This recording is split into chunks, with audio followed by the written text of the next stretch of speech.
Assalamualaikum warahmatullahi wabarakatuh. Bertemu lagi dengan Bu Wat dalam materi pelajaran Bahasa Indonesia.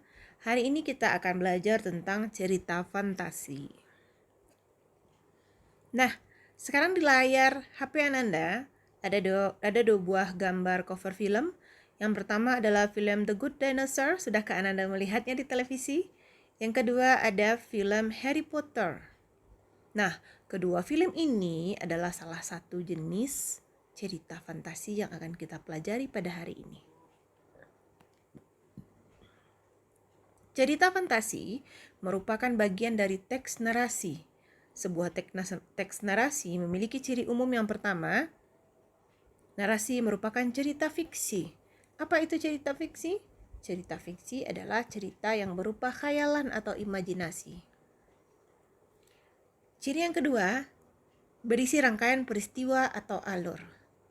Ciri yang ketiga, berkembang dari tahap pengenalan, timbulnya pertentangan, dan penyelesaian atau akhir cerita. Ciri yang keempat, tokoh dan watak tokoh, yaitu unsur-unsur yang ada di dalam cerita itu yang mengalami rangkaian peristiwa demi peristiwa. Yang kelima, tema atau ide dasar yang menjadi pusat pengembangan cerita. Yang keenam, amanat atau pesan yang disampaikan pengarang yang berisi nilai-nilai kehidupan yang dapat kita ambil. Nah, cerita fantasi juga memiliki ciri umum. Apa saja dia? Mari sama-sama kita pelajari. Yang pertama ada keajaiban atau keanehan. Apa maksudnya? Kalau dalam cerita Harry Potter, contohnya adalah manusia memiliki tongkat sihir.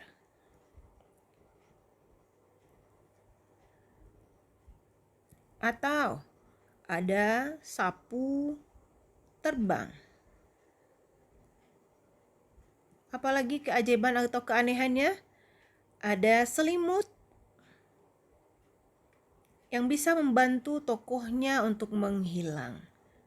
Nah, itu adalah ciri pertama dari cerita fantasi. Yang kedua, ide cerita. Ide cerita dalam sebuah cerita fantasi semuanya bersifat khayalan yang akan sulit atau tidak bisa sama sekali kita temukan dalam dunia nyata.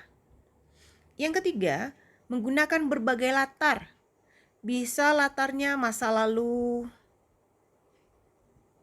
bisa latarnya dunia nyata seperti dunia yang tempat hidup kita sekarang. Bisa juga latarnya dunia yang tidak mungkin ada, seperti dunia di balik papan tulis misalnya.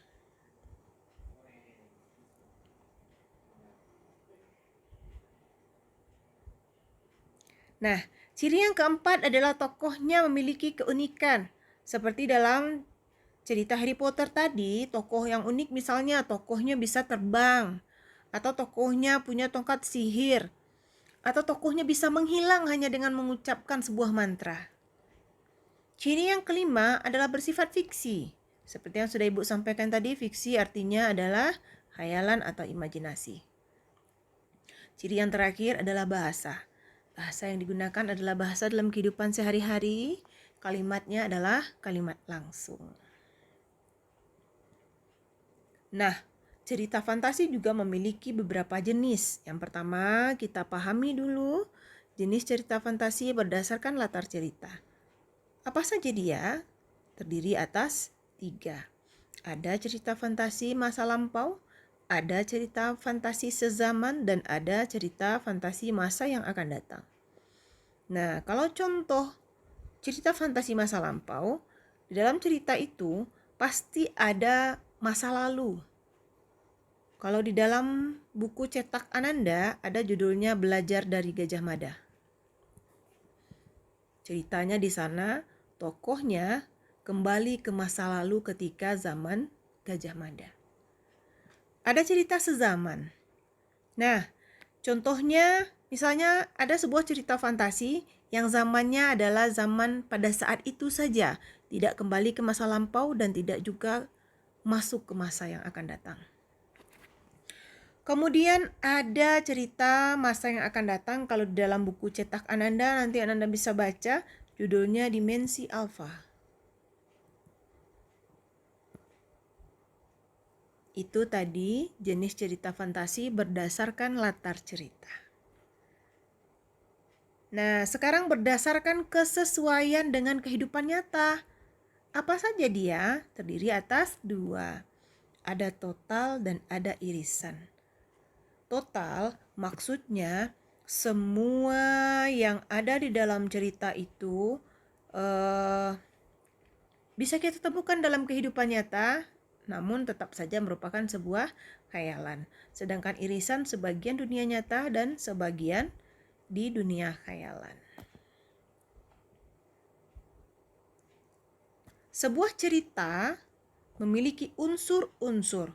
Nah, cerita fantasi juga memiliki unsur intrinsik. Apa saja dia? Yang pertama adalah tema.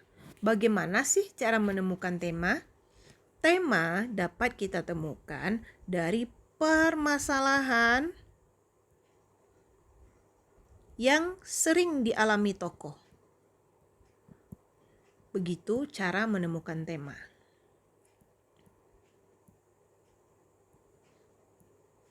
Yang kedua, latar. Latar itu ada latar waktu, ada latar tempat, ada latar suasana. Nah, latar waktu adalah waktu atau saat kapan kejadian dalam cerita itu terjadi, sedangkan tempat adalah lokasi kejadian peristiwa yang ada dalam cerita itu, sedangkan suasana adalah keadaan yang dialami oleh tokoh dalam cerita tersebut. Nah, tokoh untuk saat ini yang perlu Anda pahami dalam sebuah cerita, ada tokoh utama dan ada tokoh pendamping. Tokoh utama adalah tokoh yang paling sering keluar dalam cerita. Unsur yang keempat adalah penokohan atau watak. Ada tokoh antagonis, tokoh yang memiliki sifat jahat, ada tokoh protagonis, tokoh yang memiliki sifat baik, ada tokoh tritagonis yang menjadi penengah antara protagonis dengan antagonis. Kemudian ada alur. Alur untuk saat ini kita pahami terbagi 3 saja dulu. Ada alur maju, ada alur mundur, dan ada alur campuran atau bolak-balik. Nah, maju apabila peristiwa itu bergerak terus tanpa kembali ke masa lalu. Kalau mundur dari masa sekarang, cerita bergerak mundur ke masa lalu, maka cerita tersebut menggunakan alur mundur. Jika menggunakan alur campuran, maka akan terdapat peristiwa yang maju ke masa yang akan datang dan peristiwa yang mundur ke masa lalu. Nah, sudut pandang. Sudut pandang adalah cara pengarang menyampaikan ceritanya. Yang pertama,